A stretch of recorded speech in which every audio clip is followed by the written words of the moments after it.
আসলে আপনারা এই কার্নেল প্যানিক কিভাবে সলভ করবেন আমি সেই প্রসেসটা আপনাদেরকে দেখাই দিব এখন। তো চলুন আমরা কার্নেল প্যানিক কিভাবে সলভ করতে হবে ভার্চুয়াল বক্সের অরাকল ভিএম ভার্চুয়াল বক্সে। তো আমরা এটা ফার্স্ট মেশিনটা অফ করে দিই ক্লোজ দিয়ে, এই যে পাওয়ার অফ দিস মেশিন দিয়ে দিলাম। এরপর আমরা সেটিংয়ে চলে যাই। এখান থেকে আমরা সিস্টেমে চলে যাচ্ছি। প্রসেসরের এখানে আমরা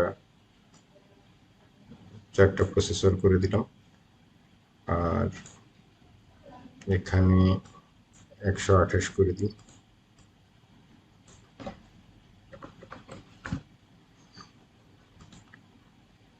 আর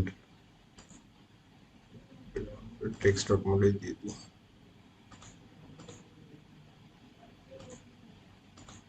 বাকি সেটিংগুলো আমাদের ঠিক আছে, তো আমরা বের হয়ে গেলাম।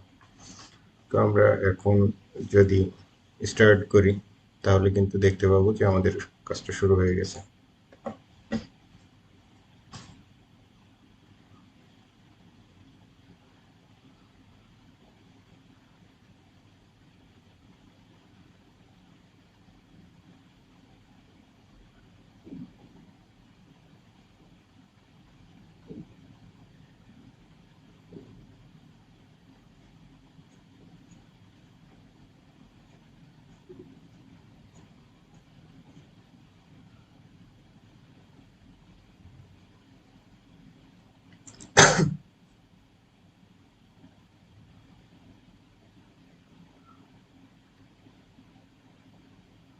বোর্ড স্টার্ট হয়ে গেছে।